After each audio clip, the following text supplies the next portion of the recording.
Why has the Islamic world historically struggled so much with Israel's re-establishment? Why is it such an affront to them, so blasphemous to them? It is ultimately religious, what's going on. Here's Gad Saad on the Joe Rogan podcast explaining what's going on at a deeper level. Have a watch. It is an existential affront that the Jewish state exists in the Middle East. So look at all other religious minorities across Arabia. Egypt used to be completely Coptic Christian, 100%, many hundred years ago. Today, there are 10% Copts left. What happened to those Copts? There used to be tons of Christians in Syria. What happened to those Syrians? There used to be tons of Christians in Lebanon. There still are some, about 35%, but Lebanon used to be a majority Christian country.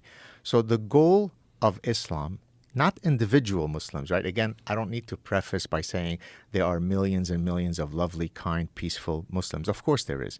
But Islam as an ideology, does it tolerate others? Well, we have 1,400 years of history that either says it does or it doesn't, right? We don't have to watch TikTok videos. And nothing could be clearer than what the words of Muhammad were, the prophet of Islam, who said that you need to rid Arabia of Christians, but certainly the Jews. So the existence of the land of Israel is an affront to that. One more point, I'll cede the floor back to you. In Islam, there's a concept called Dar al-Islam and Dar al-Harb. That means the house of Islam and the house of war. Anything that's under the Islamic control is good. Anything that's yet to be under Islamic control is under the house of war.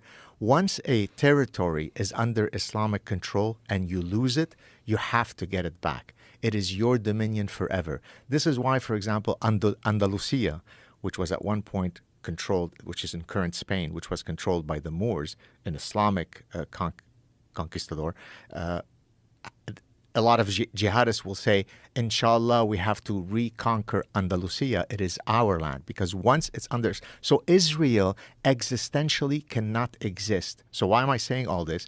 You can't have peace if you have the other side that truly never wants for you to exist. That's the bottom line. If you can change people's heart where they say, look, I get a piece of land, you get another piece, let's build an incredible, vibrant co-society together, you'd have peace. But if you're taught from straight out of the womb that the Jews is the reason for every calamity in the world, you're not going to have peace. But don't you think that there are Jews and there are Israelis that treat Palestinians as if they're less? There is that in Texas in terms of treating people who are Hispanic. The darkness of the human heart is not monopolized by one group. There are super nasty Jews and there are incredibly lovely and kind Jews. There are super nice Muslims and incredibly brutal Muslims. So there is no monopoly on the darkness of the human heart. So I concede that. Of course, there are Jews that are not very keen on having Palestinian neighbors. But as someone who grew up in the two worlds, right, I'm an Arabic-speaking Jew. I hang around with tons of Muslims. I hang around with tons of Jews. Have I ever heard somebody in my Jewish family say, oh, God, I can't wait for us to eradicate the 1.52 billion Muslims in the world? I've never heard that. Have I heard incessantly all the time about, inshallah, we'll get rid of the Jews? Every second. You just have to say, hi, Ahmad. The next line is, God damn it, we got to get rid of the Jews. Now, it's become a lot. Is it really that common where you are? It's as common as the heat in Texas. It is definitional. As a matter of fact, I introduced a game, I mean facetiously, but I mean it seriously, 6 Degrees of Jew. So that's a play on 6 degrees of... Kevin Bacon. Exactly. So I give you a calamity in the world, and you've got up to 6 causal steps to blame the Jew. So an Amazonian frog just died in the Amazon. Go. And so I will post these on Twitter, and people give answers. Right. Now, oftentimes they're just playing along, but that's the mindset. You got diabetes? Well, that's because the Jews who are controlling the pharmaceutical industry are not releasing the drug. I'll give you a recent one that I faced. Okay. So I put up a police lineup of some guys that had been caught in Huddersfield, which is a town in England, who had been grooming and raping young British white girls. And you may or may not know this. I'm not sure if we've discussed it in the past. In Britain, over the past 25 years, there's been an unbelievable industrial scale level grooming and raping of young white girls by Asian men. That's a euphemism for men of a certain religious heritage, but you say they're Asian. So their names are, let me summarize them for you. Muhammad, Ahmad, Muhammad, Ahmad, Muhammad, Muhammad, Muhammad, Ahmad, Ahmad, Muhammad, Ahmad, Ahmad, Muhammad, Ahmad, Muhammad. Okay? So I put those up and I sarcastically said, I don't have a big enough brain to do the big data analytics to understand what is the commonality across all those gentlemen. Could anybody help me? Do you know how many people wrote to me and blamed it on the Jews? Not facetiously. So now I'm going to ask you, Joe. How? I was just going to ask you that. How is it when 3 Muhammads rape your 12-year-old British girl, you blame it on Mordechai? 3 Muhammads lead to Mordechai. Tell me how. You tell me. I don't know. How did they do it? Who let them in? It's the Jewish cabal who controls immigration policy. It's George Soros, the Jew, who controls the open society ideology. I don't think you could really just connect George Soros to Jewish if you look at his policies. He seems anti-Western civilization. I agree, but for the Jew hater, any causal explanation. So one individual who just happens to be Jewish, or they point to some other one. There's one I don't even know who she is. I think Barbara Lerner or something. Somebody will correct us in the comment section, where they show her saying something. Oh, we need to flood, and she happens to be Jewish. But for every Jewish person who is pro open door policy, there's a counter Jewish person. Here's one who is not for open border policies, right? Stephen Miller, who worked in the Trump administration, is Jewish. He's probably the biggest anti-open door immigration. So, but that's the mindset of the Jew hater. Everything is blamed. There's this incredible diabolical feature of the Jew that they're able to at times pretend that they're victims, but really they're diabolical and genocidal. It's grotesque, man.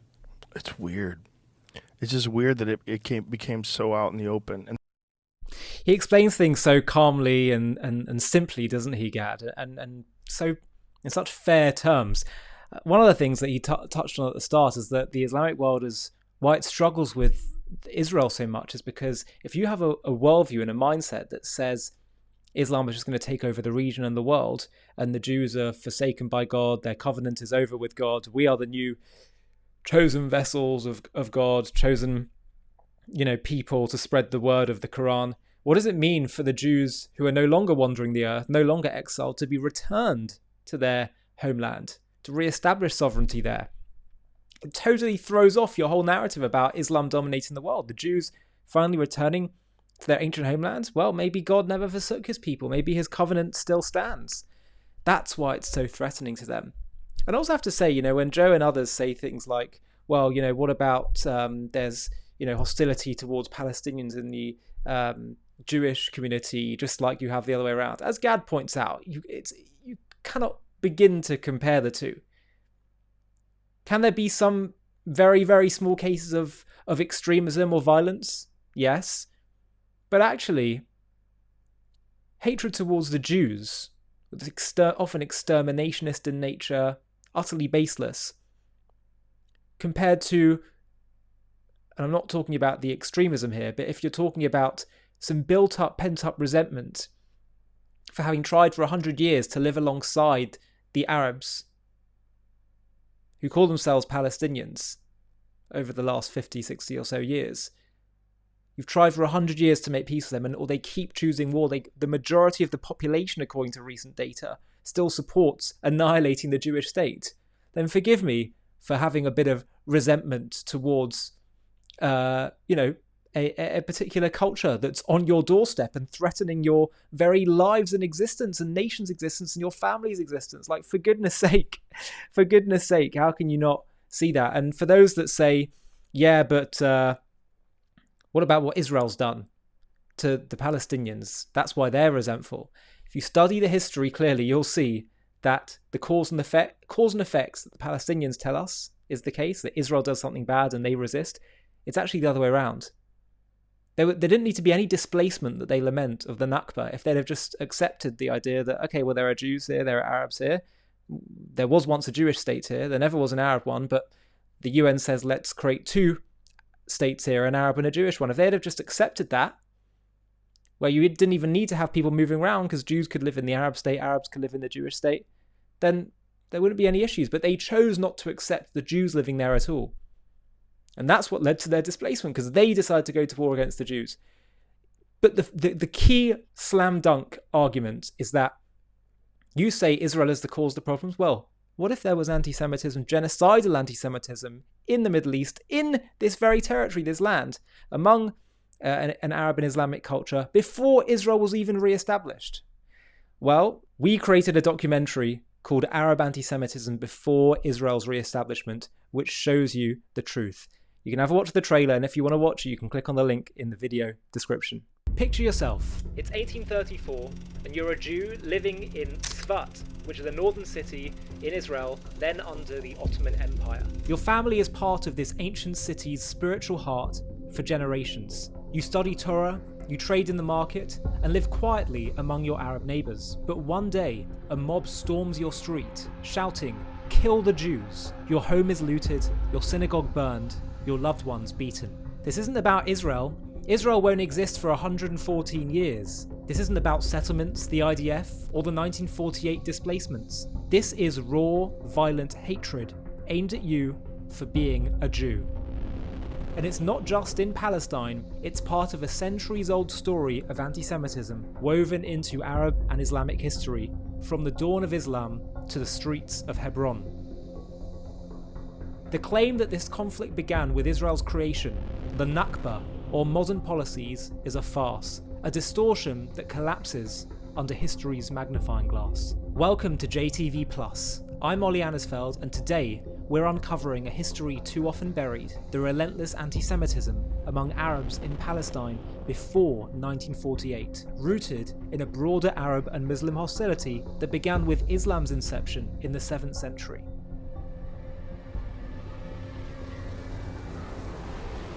To watch this JTV+ documentary and access much more premium content, click on the link in the video description.